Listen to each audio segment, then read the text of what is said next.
For 99% of video editors, this is the single biggest thing slowing them down. In this video, you're going to learn to ditch the mouse and join the 1%. We're going deep into DaVinci Resolve's keyboard shortcuts to help you edit faster and more efficiently. We'll cover both built-in shortcuts and some custom assignments that are going to transform your editing workflow and save you hours. Now, there is a ton of information in this one, so make sure you bookmark this video or save it to a playlist or something because you are going to need to watch this a few times. Now, just before we start, I want to warn you about one thing right off the bat. A lot of these shortcuts are completely different on the Fusion page. You see, before Blackmagic bought it, Fusion was its own program made by a company called Lyons Software. It was a complete VFX tool with its own way of doing things, including its own keyboard shortcuts. And you can still download it as a standalone program on the Blackmagic website today. When they added Fusion into Resolve in 2018, they didn't rebuild it from scratch. They basically took the whole Fusion program and just sort of dropped it right inside Resolve, along with its original tools, its original layout, and its own set of keyboard shortcuts. So with that said, we're going to be concentrating on the editing side of Resolve in this video. If you want me to make a video about shortcuts in Fusion, let me know in the comments. Oh, and one more thing, I am working on a Mac. So if you're on a PC, when I use the word command, I'm talking about the control key. And when I say option, I'm talking about the alt key. Now, to begin with, let's navigate around the different sections of the program. Shift 1 will open the project manager and Escape will close it. Shift 2 will give you the media page. Shift 3, the cut page. Shift and 4 for the edit page. Fusion is Shift 5. The color page is Shift 6. Shift 7 opens Fairlight. Shift 8 goes to the deliver page. And finally, Shift 9 opens project settings. Before you go any further, I want you to open up the Resolve preferences and under User UI settings, turn on Show Focus Indicators in the user interface. This is going to add a little red line when you've got a panel selected. Now that's important because some shortcuts will behave differently depending on what panel is currently active. Now the shortcuts you use to select different panels depends on what page you're working in. If you go to the top menu and look under Workspace, Active Panel Selection, you'll see the shortcuts for whatever page you happen to be on, other than Fusion for reasons we've already covered. So here's the list for the edit page. Media folders, Command 1. Media clips, Command 2. Source viewer, Command 3. Timeline, Command 4. Timeline viewer, Command 5. Effects, Command 6. Index, Command 7. Inspector, Command 9. I don't know why it skips Command 8. It doesn't seem to be assigned to anything else. Now, if any of those panels are currently closed, these commands will open them up, but they're not going to close them back down if you're trying to make some space in the UI. Now, to do that, you're going to have to enable some custom keyboard shortcuts for the menu option Workspace, Show Panel in Workspace. Let's hit Option Command K to open the keyboard customization window. If you want to assign a shortcut to something, you look for it in the search panel here on the right. Then click on the section under keystroke so it turns red, and then type in the shortcut you want to use. If you try to select something that's already being used, it'll pop up with a warning, and you can either disregard it and overwrite your own shortcut, or cancel and pick something else. Some people will create a completely customizable keyboard layout. Now personally, I don't overwrite anything purely because I'm trying to teach you guys and I want to make sure that I'm using the same default shortcuts that come with Resolve so it doesn't get confusing for you or me. So I'll look for a keystroke that's going spare and I'll use that. On the edit page, I enable Show Panel in Workspace for the Inspector, Effects, and the Media pool, since I find myself reaching for those a lot. When you make a change, you'll need to save this as a new layout preset under this 3-dot menu on the top right. You can also export and import presets you create, so it's worth exporting them to a cloud service like Dropbox or Google Drive so you always have access to them at any new machine you might find yourself working with. A couple more workspace shortcuts worth knowing. Command F will give you a full screen viewer if you want to watch your video without distractions. Command Shift W is going to pop up your video scopes as a floating window. Okay, let's navigate around the media pool a little. I'll start with one little gripe. That little red indicator treats the media pool folder section on the far left and the media clips section next to it as one thing. So I've got to remember to hit Command and 1 or 2 to confirm which one I've got selected. I can use the up and down arrow keys to navigate around the contents of the panel. If I want to organize these files a bit better, I can put them into bins. To create a bin, you hit Command Shift N. And when you create it, the name will be highlighted so you can rename it. We're going to create one for footage, one for audio, and one for graphics. Then we're going to navigate with the arrow keys to the footage bin and create 2 more inside it for A-roll and B-roll. Now, to put files inside these folders, we can cut and paste just like most programs using Command X and Command V to cut and paste. If you want to select multiple files at once, you can hold down Shift and using the arrow keys, select several clips that are next to each other. I haven't found a way to select clips that aren't next to each other just using the keyboard, so if anyone's got any ideas, let me know in the comments down below. Let's create a new timeline to edit some footage into. In the media pool, hit Command-N, give your timeline a name, and hit return. That will create the timeline and open it. If you already have a timeline in your project that you want to open, that's something you're going to need to assign a shortcut for, because hitting return will just open it in the source viewer like it was a piece of footage. So add that to your list of shortcuts to create. Now we need to pick the parts of our footage that we want to edit into the timeline. Select a clip and hit return to load it into the source viewer.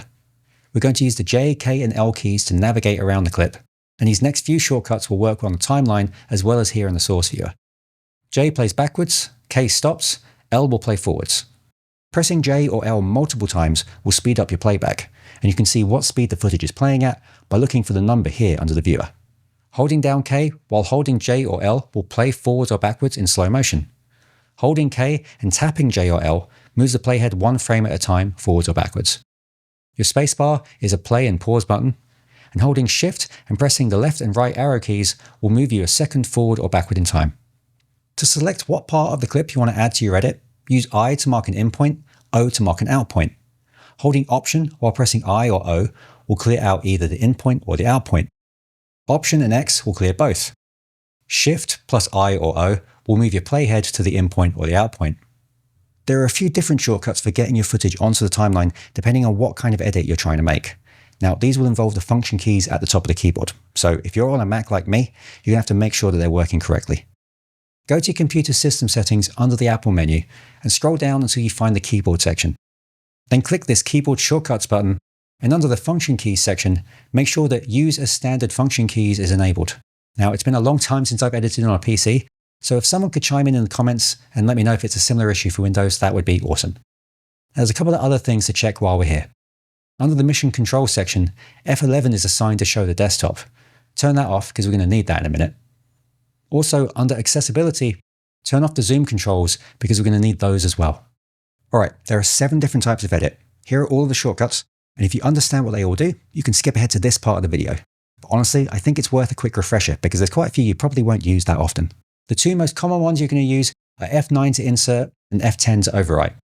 I'll add this first shot onto the timeline by hitting F9, though since there's nothing else there, F10 will give you the same result. You can see that the thin red line appears over the timeline, which tells us that this is the active panel right now. If you want to keep the source viewer active instead and don't want it to switch to the timeline after an edit, that's a setting you can disable by hitting Option-Shift-Q or under the Edit menu and Edit Options. Then every time you make an edit, the source viewer will still be the active panel. Now that's going to come in really handy in a minute, but first I want to finish going through all these different edit functions. Let's load up a different clip in the source viewer by hitting Command-2 to go back to our media clips, select another piece of footage with the arrows, and hit return to load it into the source viewer. If you don't add an in or out point, the entire clip is going to be added to the timeline. I'm going to select a section of the clip, and then I'll hit Command-4 to select the timeline, and I'm going to move the playhead so it's a little bit over the first clip, using the J key to play backwards and K to stop. If I hit F9, it's going to split the first clip where I have the playhead and move the back half up the timeline, inserting the second clip in the middle. I'll hit Command-Z to undo. If I hit F10, the overwrite command will add the second clip into the timeline, overwriting whatever was there past the playhead position. It's worth noting that if you add an in or out point to the timeline, the position of the playhead is going to be ignored. So if I add an in point somewhere near the beginning by pressing the I key, and then park the playhead at the end, when I hit F9 to insert, it ignores my playhead and uses the in point instead. F11 gives us a replace edit. It uses the playhead position in an interesting way. If I park the playhead somewhere in the middle of the clip on the timeline, and then I'll load up a new clip and place my playhead on an obvious moment of action like this.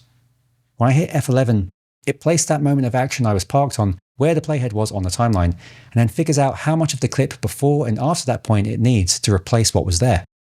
F12 is a place on top edit, so instead of overwriting or inserting itself into what's already on the timeline, we'll add the clip on the next layer up, or down in the case of audio, that's got nothing on it. If there isn't an empty track, it's going to create one for you. Shift in F10 is a ripple overwrite. It replaces a section of the timeline with your new clip, but it also automatically shifts the subsequent clips in the timeline to the right or to the left to accommodate this new clip's length. So if the new clip is longer than the section you're replacing, that timeline is going to get longer. If it's shorter, the timeline will get shorter. In this timeline, we have 3 clips that are each 5 seconds long, so it's 15 seconds total. The playhead is at the start of the second clip. I've marked a 7-second clip in the source viewer. If I use an F10 overwrite edit like before, it's going to completely cover all 5 seconds of the second shot, and the first 2 seconds of the third, and then the last 3 seconds of that third shot remain, and the total timeline will remain 15 seconds. With a Shift F10 ripple overwrite edit, when it adds that 7-second long clip, it's going to remove the entire 5-second clip B and put a 7-second clip in its place. Then the third clip is going to be pushed down the timeline by 2 seconds to make room, so the total is now 17 seconds. Let's undo that and make the new clip 3 seconds long instead. Now if I do the same ripple overwrite edit, it's going to remove the second clip and put the new 3-second clip in its place. The third clip will automatically be pulled forward by 2 seconds, and now the timeline is 13 seconds, so 2 seconds shorter. Next we have Shift F11, which is a fit to fill edit. If I've got in and out points on my timeline, and then use this shortcut to add a clip that's of a different duration, if the new clip is shorter, it's going to slow it down to fill the time, and if it's longer, it will speed it up to fill the time. Finally, we have Shift F12, which is an append edit. That's going to put the clip at the end of the timeline. One final thing before we move on. Remember when I mentioned you can disable the behavior where it's going to switch to the timeline after an edit? Let's disable that by hitting Option-Shift-Q. Now if you hit Shift and Q, you can switch between source clip mode, where you have one clip at a time in the source viewer, and source tape mode, where you load all the clips in the bin you've currently got selected all at once like they were one long clip. You can see these icons up here that are going to tell you which mode you're in. If you're just adding lots of B-roll shots to your timeline to make a string out of your favorites, you could mark an in and an out, append to end, mark another in and out, append to end, and you can very quickly build up a timeline of selects with just a few keystrokes. Now let's look at some shortcuts for the timeline. Option-Shift and F1 through F8 is going to lock or unlock that number audio track. F1 for audio 1, F2 for audio 2, and so on. Option-Shift and F9 will lock or unlock all the audio tracks. There aren't default shortcuts for locking or unlocking video tracks, but you can assign them in the keyboard customization panel if you want to. Shift Command and a number between 1 and 8 is going to enable or disable that number video track. Shift Command and 9 will enable or disable all video tracks. For some reason, there is no equivalent for audio tracks. There isn't even an option in the keyboard customization tool. I've got no idea why, and it's really annoying. If you want to select which audio or video track you want a clip to get edited to, you can use Shift, Command, and the up and down arrows to move the video source track selector up and down. And Option, Command, and the up and down arrows will move the audio source track selector. If you only want to edit in the video or audio, but not both, you've got two options. You can enable or disable the track selectors by using Option and the number 1 through 8 for video, or Option Command and the number 1 through 8 for audio. Or there's an option you can assign keyboard shortcuts to that will mimic this little drop-down menu for video only, audio only, or both. In the keyboard customization tool, you'll find them under Edit Media Viewer, Source Viewer, Insert Options. While you're moving around, Shift S will enable or disable audio scrubbing. If your playhead's on top of a clip, Command and one of the arrow keys will select that clip. You can select a different clip by holding down Command and navigating around the clips with the arrow keys. Option and the up and down arrow keys will move that selected clip to a different track, but be aware it will delete anything it passes over. Another option is to cut and paste the clip while making changes to the auto track selector. Command X to cut it, disable tracks 1 and 2 using Option F1 and Option F2, and now Command V will paste it onto track 3 because that's the first track that's enabled. If you've got an audio clip selected, hold Command and Option and then use the plus or minus keys to turn the volume up and down 1 dB at a time. Shift Command A will deselect your clips. Shift Command and L will enable or disable link selection, so you can select an audio or video clip independently. You can tell if it's enabled or disabled by looking at this icon right here. N will enable or disable snapping, so if you're moving your playhead around with the mouse, you can decide if it's going to snap to an edit point or not. That's also got this little button to tell you if it's enabled or not. If you've got any clip selected, hit D to enable or disable it. Hit R to bring up the speed controls. Command and R will bring up the retime control if you want to do some speed ramping. Option and F will find that clip in the media pool. Now we're going to navigate around our edits.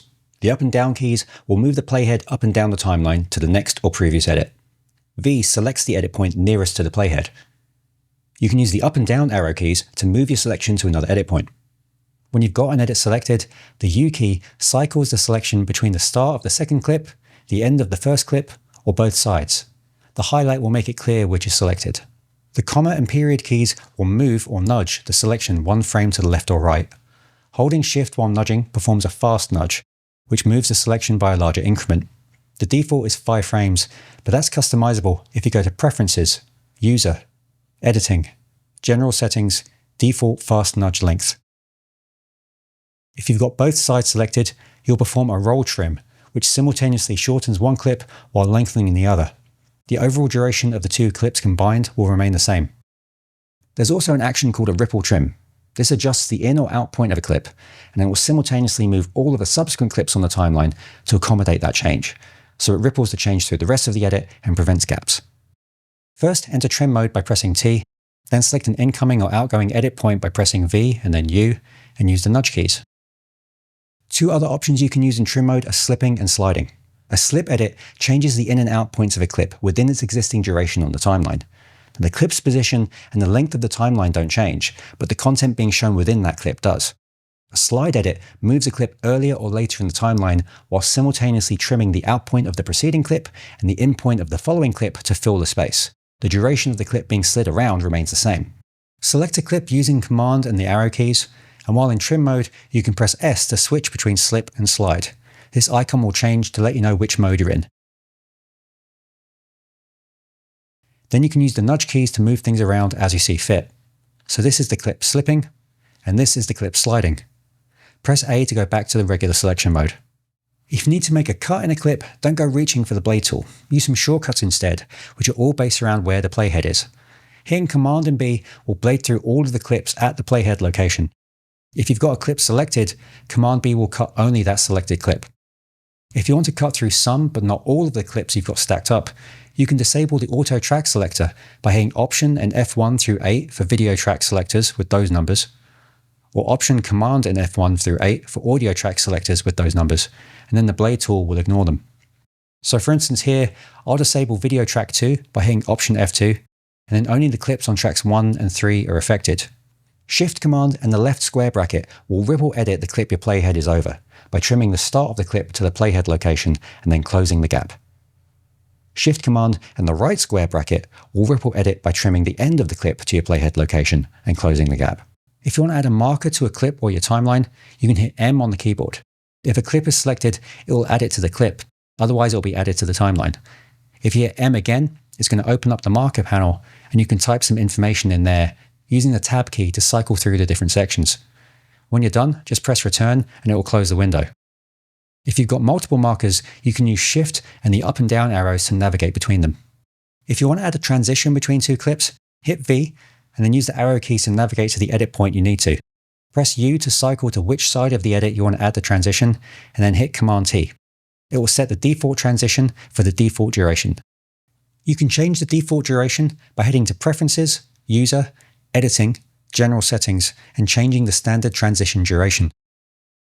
To set a different type of transition, either video or audio, go to the transitions in the Effects panel, find the one you want to be the new default, right-click on it, and press Set as Standard Transition. You'll see a little red line in the thumbnail, and that will tell you it's the default. I know it can be hard to memorize all of these shortcuts, so it's worth mentioning that anything that's assigned a shortcut can be assigned to a button on something like an Elgato Stream Deck, the Stream Deck app if you install it on a phone or a tablet, or something like the Contour Design Shuttle Pro V2. This isn't a sponsored video or anything. I actually bought a Shuttle Pro and they don't know who I am or that I'm making this video and talking about them, but I will put a couple of affiliate links down below if you're interested. It doesn't cost you any extra money to buy one of these things if you use a link, but I will get $1 or $2 from the shop to say thank you. Now, I do have a Blackmagic speed editor as well, but I actually use this thing instead because all of the buttons are programmable to anything I want, and I prefer the combo jog and the shuttle wheels it's got. If you want me to make a video showing how I've got it all set up, let me know, I'll add it to the list. I also want to take a minute to list a few things that don't have shortcuts assigned by default, but you can add them and you might want to depending on your workflow. In the File menu, we have Export current frame as still, if you want to grab a JPEG or some other image file of the frame you're currently parked on. File Quick Export will bring up the Quick Export menu where you can select one of the export presets they've supplied, or you can add your own. File Project Notes is one I use a lot. It's a simple text document that lives within the project that I use to add notes from the client, the creative brief, that kind of thing, to save me from having to go hunt down an email or a PDF.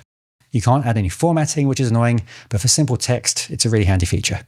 Timeline, AI tools, create subtitles from audio, or launch the built-in AI caption generator. This is a studio-only feature though. Timeline, video, selection follows playhead can be a handy one.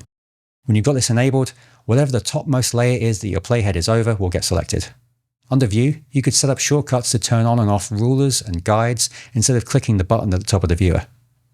Workspace single viewer mode is going to toggle between having both the source and timeline viewers open or just one. Now that's handy if you're low on screen real estate. There are a few in the media pool section. Duplicate item for duplicating things like a timeline. Rename to rename things, obviously. Open in timeline to actually open a timeline up as a timeline and not like it's a clip in the source viewer. Reveal in Finder if you need to find a file. Create bin with selected clips is pretty self-explanatory. When you're on the timeline, you might want to use clip, new compound clip, which is another pretty self-explanatory one. Also, edit, remove attributes can be a handy one if you've added something like an effect or resizing to a clip and you want to set it back to normal. If you have display stacked timelines enabled and you've got several timelines loaded up, setting up shortcuts for edit timeline, next tab, and previous tab will let you cycle through them. You do have to have the timeline panel selected for this shortcut to work though. I know this has been a video about the edit page, but one I always use is color, node, label selected node. Always label your nodes, please don't be lazy. I know this is a lot to remember and there are still so many more shortcuts that we could cover, but I don't want to completely overwhelm you with them. Don't feel like you've got to start using all of these at once. Just make sure you save this video so you can come back to it. And then every time you start a new edit, just try and add 1 or 2 more to your workflow.